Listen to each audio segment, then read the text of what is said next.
প্রচুর গরম।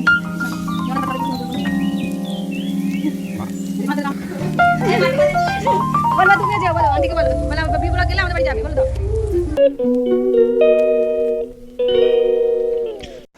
Hello everyone, good morning, welcome back to my channel. কেমন আছো তোমরা? আশা করি ভালো আছো, সুস্থ আছো। আমি মন চলে এসেছি একটা নতুন ব্লগ নিয়ে। আই হোপ আজকের ব্লগটা তোমাদের ভালো লাগবে।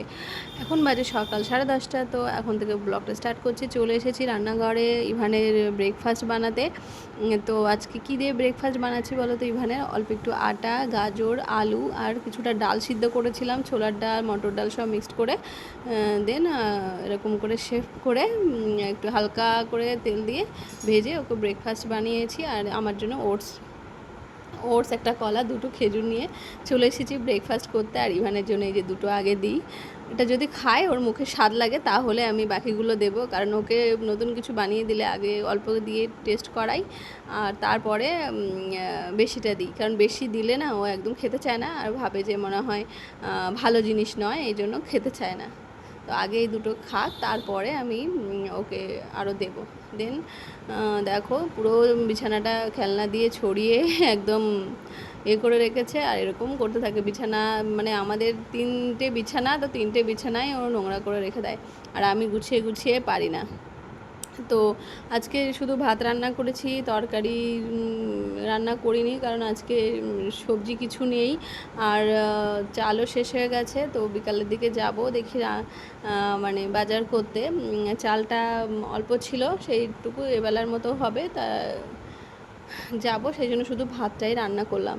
আর এর মধ্যেই ইভানকে স্নান করে দিয়েছিলাম, এখন বলে ঠাকুমার কাছে যাব, এখন ঠাকুমার সঙ্গে বসে আরাম নিচ্ছে। তো খাওয়া দাওয়া লাগে না, ঠাকুমা পেলেই আর কিছু চায় না আর কি। দেন আমি নিচের দিকে চলে যাই, কাজ আছে। তো আজকে ইভানের পাপা বাড়িতে আছে, আজকে আর যায়নি, বেরোয়নি। তো ভাবলাম যে প্রায় 1:30 বেজে গেছে, খিদেও পেয়েছে, তো চলো আমরা একসঙ্গে খাওয়া দাওয়া করে নিই। ভাতটা তো রান্না হয়ে গেছে আর ইভানকে তো আগে খাইয়ে দিয়েছি। ও এখন থাকুক ঠাকুমার কাছে। আর আন্টি তো জানো তরকারি দেয়, আন্টি এই যে তরকারি দিয়েছে, কুমড়ো শাক দিয়ে আলু দিয়ে তরকারি করেছে আর বাঁধাকপির তরকারি, এই 2 পদ তরকারি দিয়েছে। ইভানের পাপা খাচ্ছে আর আমি একটু পরে খাবো, খেয়ে নিই। আর দেন ইভানের পাপার খাওয়ার পরে আমাকে ইভানের পাপা খেতে বলছিল, আমি বললাম দূর, আমার শুকনো শুকনো খেতে ইচ্ছা করছে না, আর তুমি যদি খাইয়ে দাও তাহলে খাবো। তারপরে আমাকে মেখে খাইয়ে দিয়েছে আর তারপরে আমরা এখন বেরোচ্ছি। এখন বাজে প্রায় মানে 4:30 থেকে 5টা। তো এসেছি ইভানকে নিয়ে মাঠে, তো মাঠে একটু খেলছে, খেলার পরে দেন আমরা বাড়ি যাব। তো এই সময় দেখো মাঠ, বড় মাঠ পেলে ভীষণ মানে দৌড়াতে ভালোবাসে, দৌড়ায়, প্রচণ্ড দৌড়ায়। তো ওই জন্য বিকালের করে বেরোনো দরকার, কিন্তু প্রতিদিন হয়ে ওঠে না, প্রতিদিন পারি না আর কি। দেন ইভানের পাপা এই সময় গেছে একটা বন্ধুর কাছ থেকে টাকা নিয়ে আসতে, ওর কাছে পেতো তো কিছু টাকা, তো সে বললো যে দাঁড়াও দেখি দেয় কি না, সেই জন্য আমি যাচ্ছি। ঠিক আছে যাও তাহলে, আমি ওর সঙ্গে একটু খেলি। তারপরে আকাশে প্রচণ্ড মেঘ ছিল, তো তাড়াতাড়ি করে আমরা ওখান থেকে বেরিয়ে গেছি। বেরিয়ে এসে একটা দোকানে এসেছি, এখান থেকে বিস্কিট শেষ হয়ে গেছিলো, বিস্কিট নেওয়া হলো। আর দেন আস্তে আস্তে রাস্তায় প্রচণ্ড বৃষ্টি, তো কোথায় আশ্রয় নেব, দেখলাম যে রাস্তায় এই চার দোকানটা আছে, তাড়াতাড়ি করে ঢুকলাম, এই যাত্রা বেঁচে গেলাম, নইলে একদম পুরো ভিজে যেতাম বাচ্চা নিয়ে, তাও ছিটে ছিটে পড়েছে।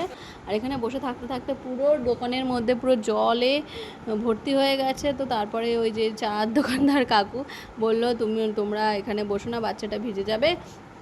প্রায় 1.5 ঘন্টা ধরে বৃষ্টি হয়েছে। আমি ভাবলাম যে আজকে আমরা বাড়িতে যেতে পারবো তো আদেও, ঝমঝম ঝমঝম করে বৃষ্টি হয়েই যাচ্ছে, থামার নাম নেই। কিন্তু ভালো লাগছে, কিন্তু ইভান রয়েছে বলে অতটা ভালো লাগছে না। বৃষ্টির দিন আমার ভীষণ ভালো লাগে, বৃষ্টি আমার ভীষণ প্রিয়, কিন্তু ইভান ভিজে বলে ভালো লাগছে না। তারপরে ওখানে একটা ওরিও বিস্কুট কিনে দিলাম, খেলো, দেখো কেমন বিদ্যুৎ চমকাচ্ছে। তো কাকু বললো ঠিক আছে তুমি ওই আমাদের ঘরের মধ্যে যাও, তাহলে ও আর বৃষ্টিটা লাগবে না ওর আর। তারপরে দেন আমরা চলে আসলাম, তো কাকু আবার চা করে দিল, এই যে আমার চা আর ইভানের পাপা চা নিল।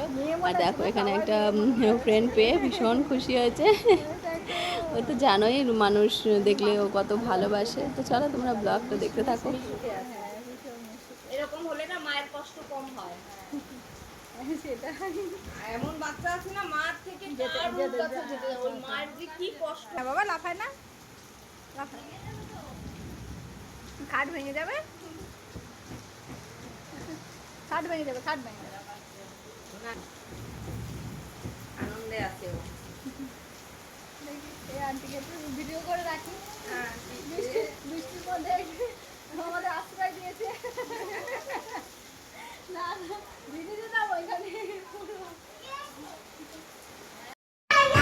বাবা বৃষ্টি থেমে গেছে।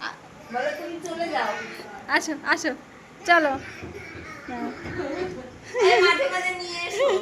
বল বল, তুমিও যেও, বলো আন্টিকে, বলো বলো বি ব্লক গেলে আমাদের বাড়ি যাবে, বলো দাও। না না, কেন? বুঝতে পারিনি, বুঝতে পারিনি।